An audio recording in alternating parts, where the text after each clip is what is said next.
Alright, boys and girls, welcome back. We are now in our aftermarket slash resin part of the video, where we're going to take a look at some resin trans kits, resin full kits, as well as some recent decals as well.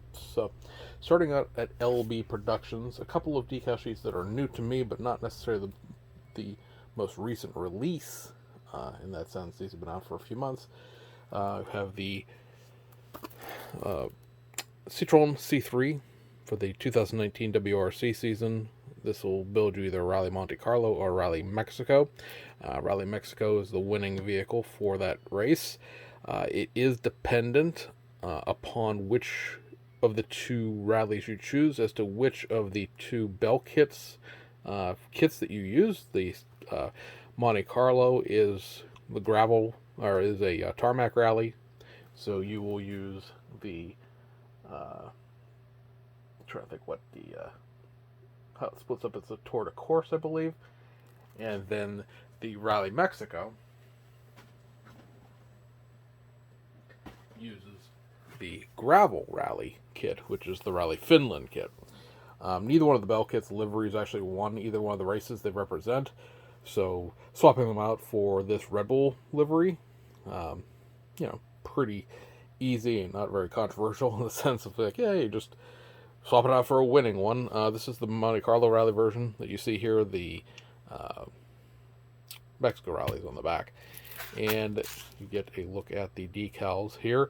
Very nice, crisply printed as always from Lau, and you do see, your we won't mention again out loud sponsor is the spacing for the logos here, and then over here is a sheet of chrome decals with the words split up because it's the kind of dance you got to do to get around copyright at this point.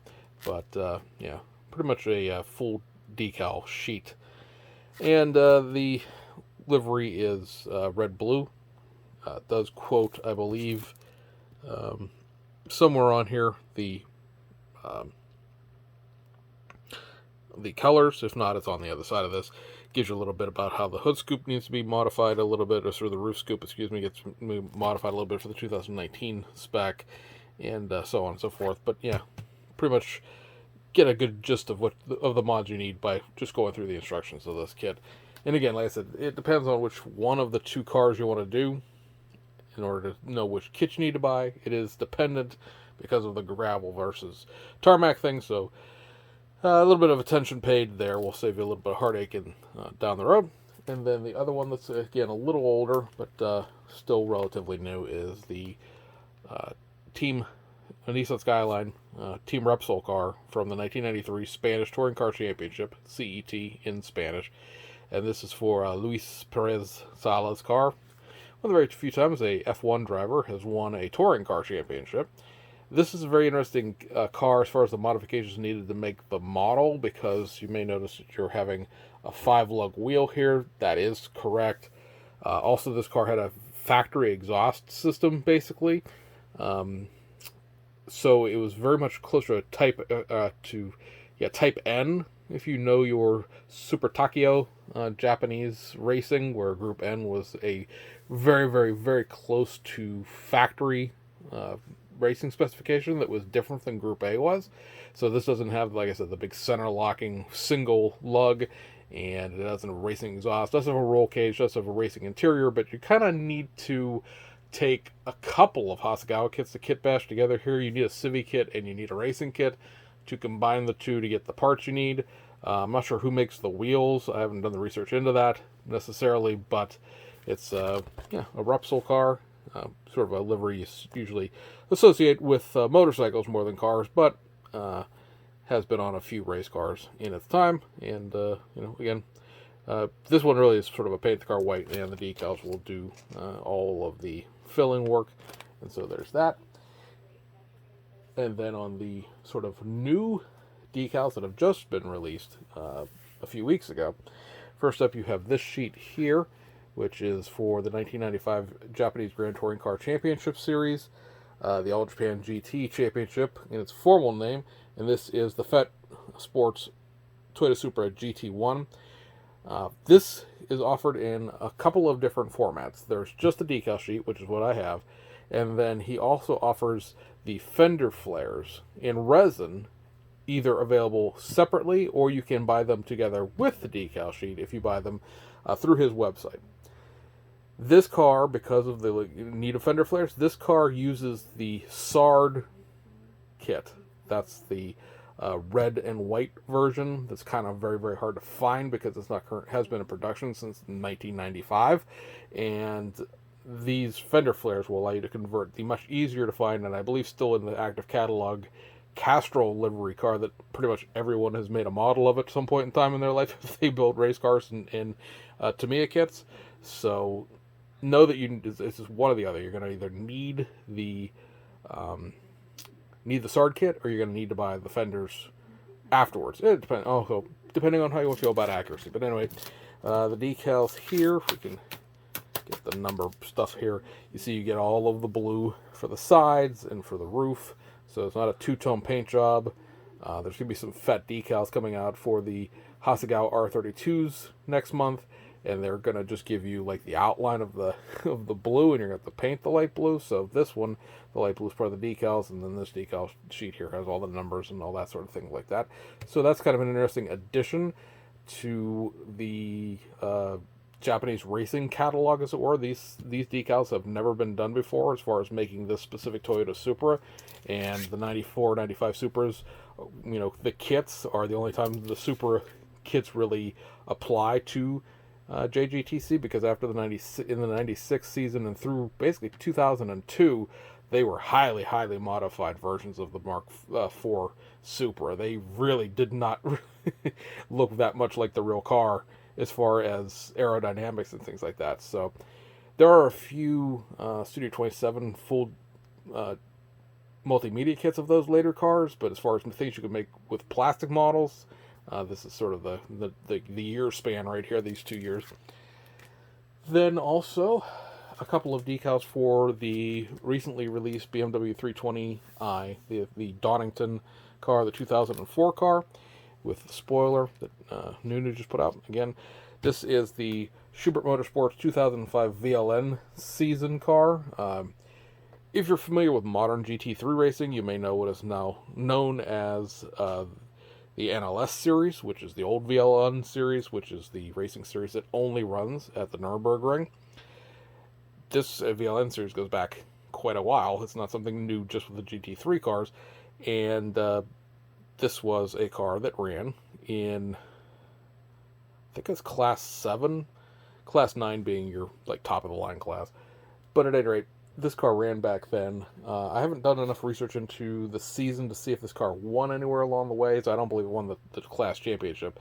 But it is a number of the drivers who are familiar for driving, not familiar, but famous for driving that vehicle, with your Mueller, your can't remember what the heck this guy's name is, first name is, but Huisman, and then Andy Prowl. So a good teaming of drivers there. And then also, this car did not use the wheels that come in the kit, so Lau has gone off and created some 3D printed wheels. Now, much like the fenders for that FET car, these are available separately. They're available as a combination. You can buy them with the decals, again, if you buy the decals and things through his website. He is offering, it's a little expensive, I will admit, but I paid it because I want my stuff now. He does offer courier service from Hong Kong to the United States, so you can get these, still get these directly through him, whereas like Frank over at SK Decals and other places in Hong Kong, you may not be able to get the decals sent to you other than surface mail because of the current situation we're in because of COVID, where even in May of 2022, there are not enough airplanes flying back and forth for the mail to be going on. These wheels, pop them out here, again, are 3D printed rather than resin cast. I think I'm not sure if he's using the same printer. Sorry for the bag rattling. I realize I'm moving it up in the air so I can make it easier for me, but I'm also moving it much closer to the microphone.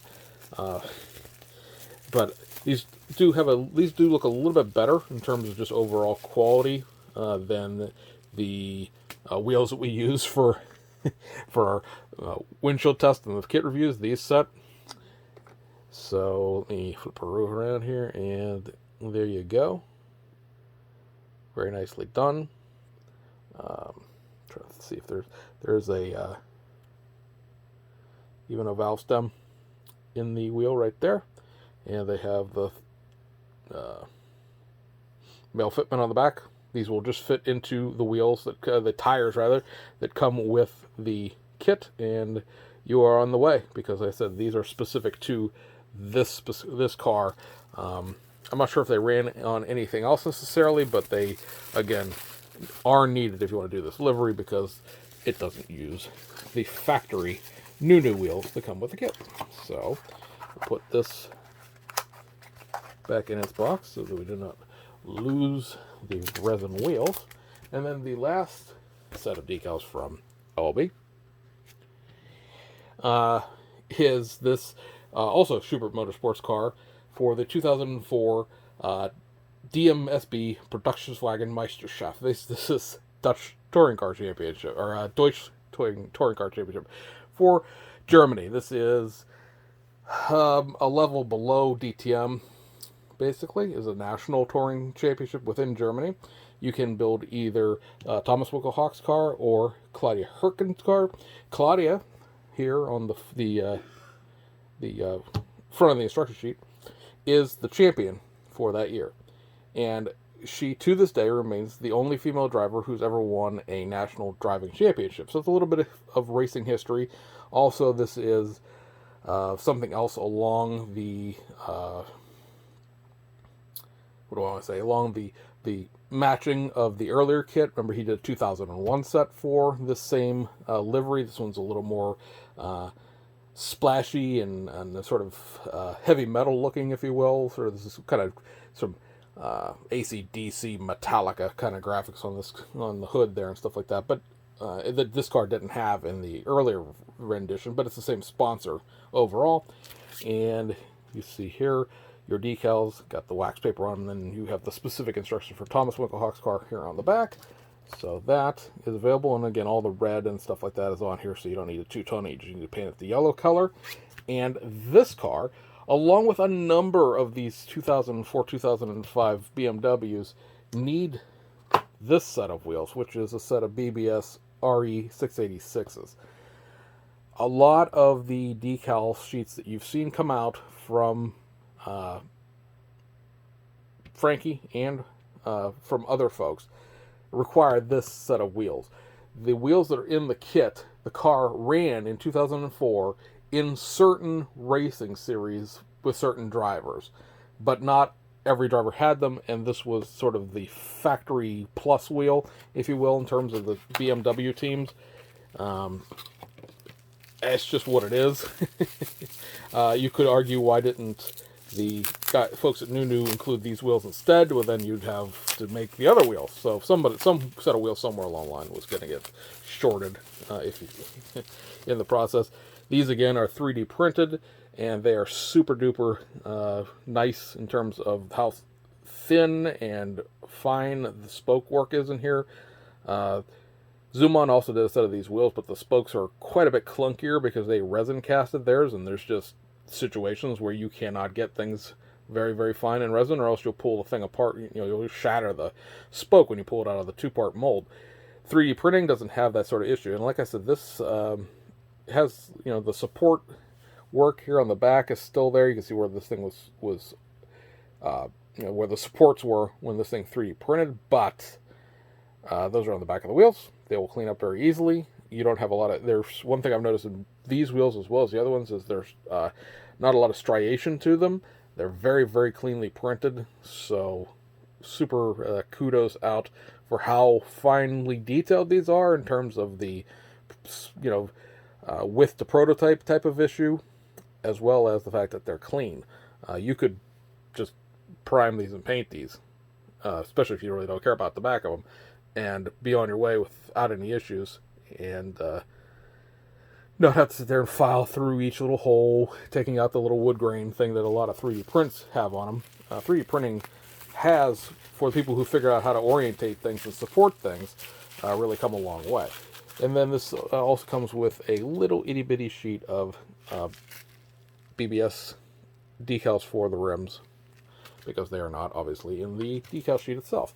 So again, much like the other set of wheels, this is available with the decals as an added value option, if you will. You buy them with the wheels, or they are selling the wheels separately, because you are, if like I said, if you have a bunch of these decals to do a bunch of these 2004 cars, you're going to need a bunch of these sets of wheels, plus the one for the set of decals. So that is that. Over to Racing Decals 43. We have 3 sheets of decals from Diego. First up, we have this, which is the 1992 Rally Catalonia, which is an ERC, not the WRC, an ERC rally for the Lancia Delta HF Integral from the folks at Hasegawa, obviously. And he explained to me why these are special ones. And for the life of me, I can't remember why now. I believe it is a co-driver issue as far as who was in the car for this rally, if I remember right. But you see here your decals. You got the whole roof sort of being one piece, and all the red on here done up on the decals as well. So really just paint this thing white and you're on your way. And then we have this sheet here, which is pretty much the only sheet of decals I'm aware of for the current new rules of DTM. A lot of that has to do, of course, with the fact that there is no Evo version of Tamiya's Mercedes-Benz AMG, so you can only work within the confines of what there is, which right now is the M6, which soldiered on into 2021 in its last season. DTM, for people who don't know and who remember it from the Tamiya kits of the 90s and from the Revell of Germany kits of the 2013s or so, where they did the A4 and the M3 coupe, is changed over to GT3 regulations in 2021. Not exactly the most popular change to certain people, but it was very expensive running a very specific car, and DTM was pretty much going to fall apart. So they switched to the GT3 classes. So unified rules with Super GT in Japan. So far, there's not been a lot of cross in that. I think that they expected it to be, but it is what it is. This is the Zolder round of the 2021 DTM series. Marco Wittmann, winning car for that particular round of the season. And this does, again, paint it white, and literally the decals are on here to do everything else in terms of the sides, the rear, the hood, and everything. So very friendly to, I mean, not friendly if you don't like decals, but very friendly from a two-toning perspective and things like that.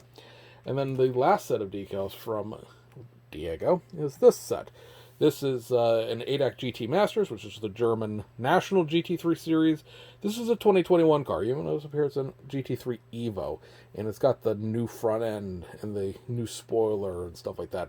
This is pre-gaming, if you will. You may recall, if you pay any attention at all, Nunu is going to do the Evo version of the R8. They've done the R8, which covers 2015 through 2018. 2019, the car changed into its Evo format, which is the evolution of the aerodynamic package, and they are going to release that kit. When? Well, that's a good question, but we'll find out sooner or later, because the kit has to come out at some point. I'm hoping before the end of 2022. The release date's been pushed back a bunch of different times now, and we'll see what that means in reality. I'm thinking maybe late summer, because it should be the second kit to come out in terms of the things that are in the pipeline next. So we will see what that goes. But these decals are for that kit, so this is sort of pre-gaming for a kit. You can't actually use these decals yet. The kit to put them on doesn't exist. Gravity Colors did Man Filter Yellow. They're calling out the number up here if you want to pause it. I'm sort of zoom in and you can see the part number on there. And this livery, the Mamba livery, which is still on the AMG actually, but was first used on the AMG, was used throughout a bunch of different series in 2021. So with a little bit of homemade decaling, you could change this into a couple of different racing series, 24 Hours of Nürburgring, VLN, and I believe this car ran with this livery in Intercontinental GT as well. So again, a couple different options. Flip you over here and you see that you know, all your snake skin type thing is on the decals, and should look really cool when we can put it on a model kit. It's a unique sort of thing. I'm not sure we have too many cases where you can't build the model kit based on the fact that the decals exist for a model kit that doesn't. But I know that Diego has plans to do a few more of the Evo Audis when they come out. So once the kit is released, there'll be a few more sheets for that. In accessories here, we got the next two sets of these Platts pre-made Japanese license plates. I will put up a graphic on here as to where these are from, as far as representing what prefectures and what towns. I'm just going to show them to you right now as I'm recording this, because I don't remember what these are from, and I don't feel like trying to Google translate them in real time. But you can see these are they're very nice, very well detailed. These are what the one-to-one license plates look like, so there's nothing fancy going on here. But these license plates, again, with the 599 tags in them, are set up to do 2,000 cc or less engines, which is pretty much going to, you know, be a Civic 11 Corolla type of thing. You would need to go up here with these little numbers and make your own plates to do a K car, or to do a GTR, or a bigger four-door sedan, or things like that. So they give you the options to do, you know, pretty much everything with these other two license plates. So you get basically two plates from each prefecture or city, depending on which ones you're using. One that's pre-done and one that you make yourself. And then this is the other set, which has the Kukamon bear peeking off the side of this island, which is a very collectible license plate in Japan itself, just because of the uniqueness of the license plate. And again, same difference, same idea here. These are $5.99 plates, and you can make them do pretty much whatever you want to in terms of the classes and the weight taxes and stuff like that on the blank ones. So very cool if you have a lot of JDM builds that you'd like to throw a license plate on. With these blank ones that aren't pre-done, I mean, you could just make a customized license plate. There are no letters, as far as I know, in these decal sheets. The decal sheets are the same. That's why they say license plate common decal.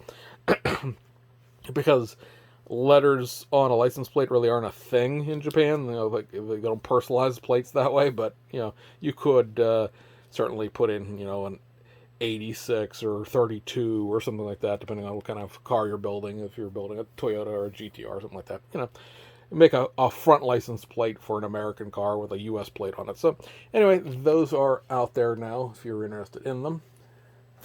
Available HobbyLink Japan, Hobby Search, all those kind of places that you would associate your Japanese stuff from. This kit has been in my pile of stuff to put on video for a while. This came in 2 days after the nonsense started over in the Ukraine. Kind of wondered if it was going to show up, because if you don't know, Food Garage is in Russia, and obviously there's not a lot of mail going back and forth between us and the Russians right now. But this was ordered well in advance of Putin losing his mind and going crazy, but it did finally show up. This is another, similar to their Shelby GT500, this is another one of these kits that goes onto the Tamiya GT4 Mustang, and has sort of the you're gonna saw a $40 model kit in half thing. Decals are not decals, but instructions are kind of sparse. They only go through a few steps of the construction. You do get a pretty interesting set of decals in here. They're kind of flat. I'm not sure how well these decals are really going to hold up to real life, if you will. Definitely, I'm not sure how this car looks in real. I haven't done enough research to see if these are supposed to be as matte as these are in this decal sheet. But everything is matte on this decal sheet. There's no gloss to it at all, which makes me think these are more homemade than they are commercially done. But you do get that defroster lines for the rear windows, because obviously the race car kit doesn't come with that. Again, the instructions for these things, and this is the same way as the other one was, it's very basic, right? Saw the front of the car off, put the new front of the car on, mount a few things here and there, 3D CAD imaging style things, without any real mention of how to go about anything. And then this one is sort of how to build the interior up, which is the same sort of, yeah, sure, do this thing, do that thing, do these other things, and voila, you're done. So, not for not for the introductory modeler. Price-wise, it's not for the introductory modeler either, but you know what I mean. It's not something for the faint of heart. You just get some Ziploc bags with some resin in it. The resin looks good. It's very nice, very good quality resin. It's not quite alpha models, but then you're not paying alpha model price for these. These run under $100 for the trans kit. But again, like I said, it is a saw your vehicle in half thing, right? So you've got an entire front clip that you have to replace. I personally, even with this, the Super Snake version with the GT500, same way, I would have loved to have seen these molded empty or molded through so that you could put and have PE mesh for these rather than them being sort of inset like this. I would like to see these headlights be a separate piece because it's going to be a pain in the butt to try to go in there and detail paint that when they're inset that far into this body. Same thing with all these little vents and everything like that. This would have been, you know, I would have paid a little bit more money to have this be a little bit more easy to work with, but it is what it is. They do sell this interior separately, by the way, if you wanted to try and convert your GT4 into a street car.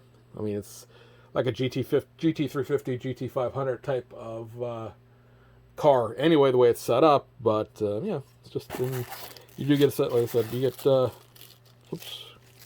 you get tires with it. They're squishy-ish resin, and then here are your wheels that come with it. So, yeah, all in all, nothing bad. It just, you know, with some of the resin that's out there and available at this point, you're starting to see a little bit of separation, if you will, between stuff that's pricey and then stuff that's expensive. And I consider this to be expensive. Alpha models are pricey. They're not for everybody in terms of the budget numbers, but they're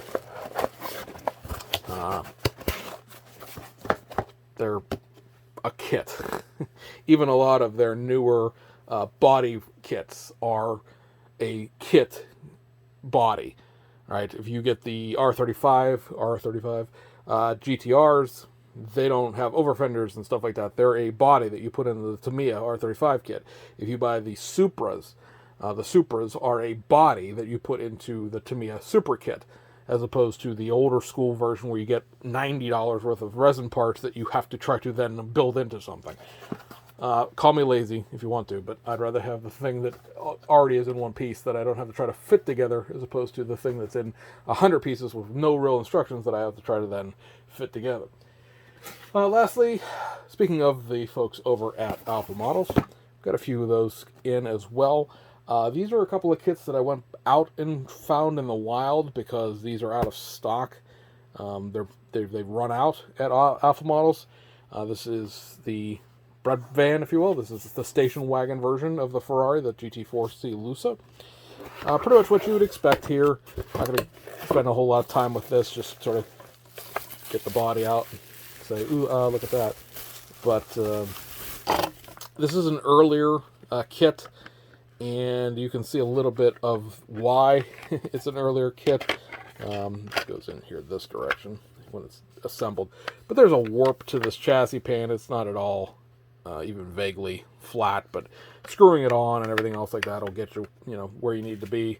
The entire sort of quality of this is good, but it's not fantastic. It's not stupendous. It's a little wispy flashes here and there. You could tell it's one of those first gen Alpha model kits, where this was done. I think these were done in 2019, I want to say, maybe 2018. These are pre-pandemic, so they're not quite as crisp and clean and nice as the newer ones are, but it's the only Lusso out there, and if you're a real Ferrari fan, you know the story about how if you owned 1-to-1 scale Ferraris and you wanted to buy some of the high-end cars, they forced you to buy this because they couldn't sell them otherwise. So kind of fun there. I have somebody locally owns one. It's either an Abu Dhabi blue or marina blue, one of the two dark blue colors, and I have pictures of that to do with this car at some point. And then no lid pictures on these. And here's the 812 Superfast, which would have been, this is kit 8, and this is kit 7, so this is the next kit to come out.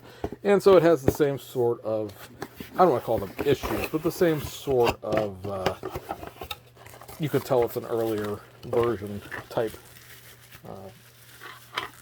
thing going on. This chassis plate is just kind of weird and bowed. It's probably because it's old. I've got too much going on. It's climbing altitude here. Should have sat down and moved the camera around, but you know, it's still you know, all there in terms of the lines and stuff like that. It looks good. None of the resin's like cracked or broken. There's no pinholes or anything. This is real rough right here, but there's going to be a piece that goes on to make the front splitter, so don't be too terribly concerned about that. Same thing back here is why there's big holes here. There's a rear splitter piece that comes in. But, you know, overall, it's pretty nice, and we'll build up. Every one of these I've seen built up is built up pretty good. I've never heard anybody actually complain about this communion wafer. If you know your Orthodox religion, you know you know what I mean by communion wafer. But, yeah, it's an interesting fit, I guess, with this. I'm not even sure if that's the right way. This might be upside down. It might, yeah, that goes that way. So, anyway, yeah.